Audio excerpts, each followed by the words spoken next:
Sonic Mike, and what I want to tell you about today is an incident that occurred in Ohio, and the person that told me about this story still lives in Ohio, but he refuses to ever step foot in the area where this Bigfoot sighting occurred.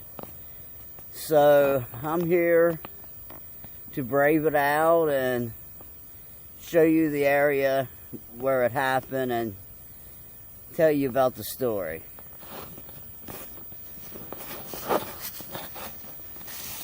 He gave me general directions of how to get here, and it looks like I'm in the spot.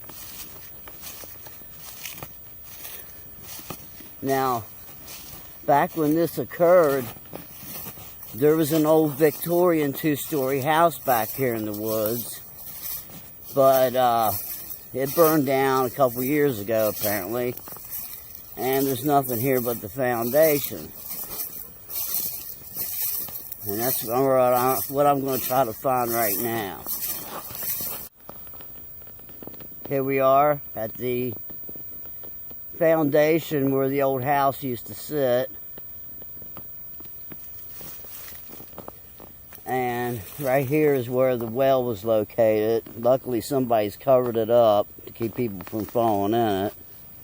Now the story that was told to me in person, not through email, was that he was back here walking around through the woods in the summertime, and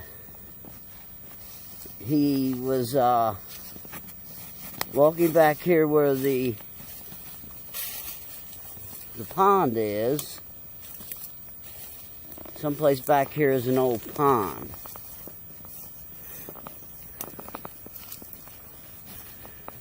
But when he was walking through this dense part of the area, he heard something in the woods.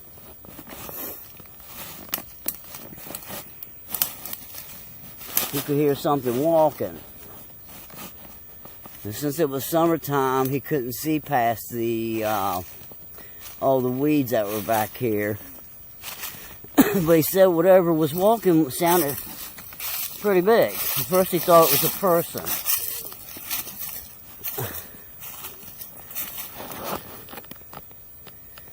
And he said something like, "Don't shoot me," whatever. And nobody responded to him. So he figured at that point, well, maybe it's a deer.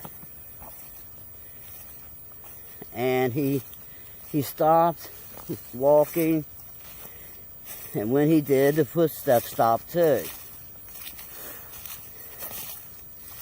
Now, about that time, he smelled this really bad smell. He said it smelled sort of like skunk mixed with raw sewage, rotten eggs, really foul odor. He walked back here to this little pond behind the house, and he saw a dark shape coming down over this hill right behind these trees. And it was a really big dark shape. And he started getting scared because he thought maybe it was a bear. He stood here at the pond trying to figure out what that dark shape was coming down over the hill. And he heard a a really strange growl coming from the creature. And so he thought that maybe it would be best if he just got out of the area.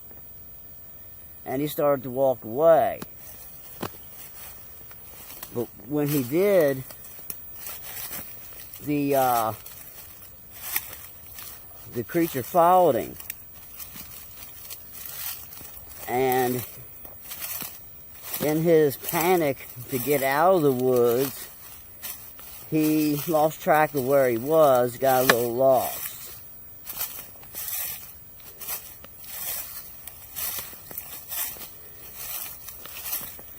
He came to this one spot back here in these woods where he just didn't have any place to go. Kind of like where I'm at right now, but it was even thicker. So he figured maybe he would stand his ground.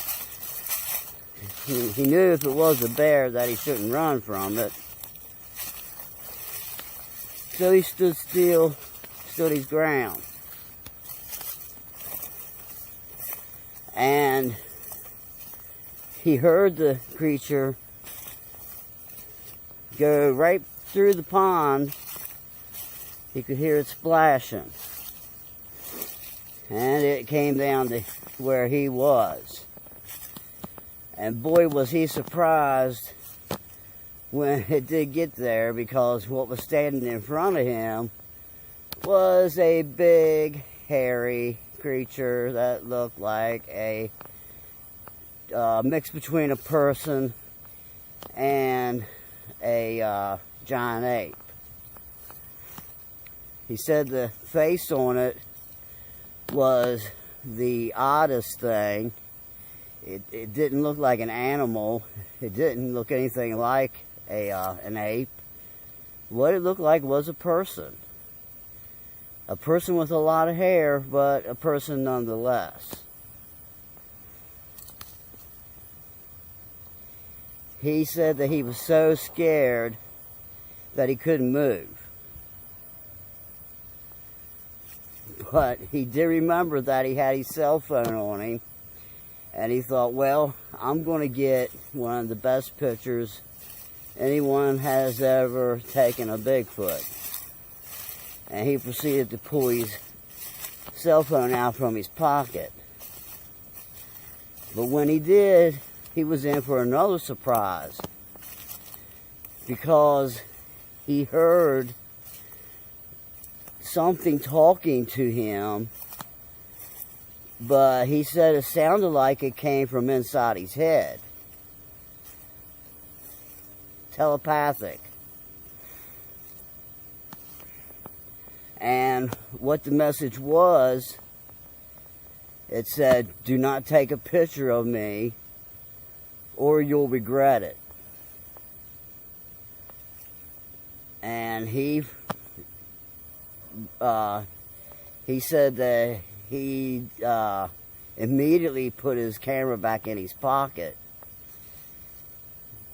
Now, he also had a small apple in his pocket, which he had taken with him to eat while he was back in the woods hiking. And he pulled the apple out of his pocket and showed it to the creature and asked him if he would like an apple. And the creature didn't respond to him, so he figured it was okay to give him the apple, and he kind of tossed the apple to the Bigfoot, but past the Bigfoot, so that if he really wanted that apple, he was going to have to go get it, which is what apparently he did. The Bigfoot turned around and bent over to pick up the apple, and when he did that, the witness ran, and he said he ran faster than he thought he could run. He didn't care if there was weeds in his way, if there was bushes with stickers in it, he went right through them. And he ran until he got to the road. When he finally turned around and looked, there was nothing behind him. When the witness finally got home, of course he told everybody his story.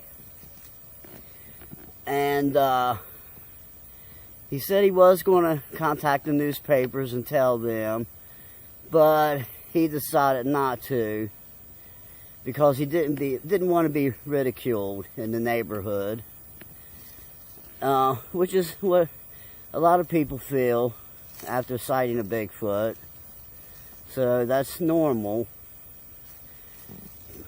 But one thing that he did tell me was that if I was ever in the woods hunting for Bigfoot, to make sure I bring an apple with me, preferably a bag of apples.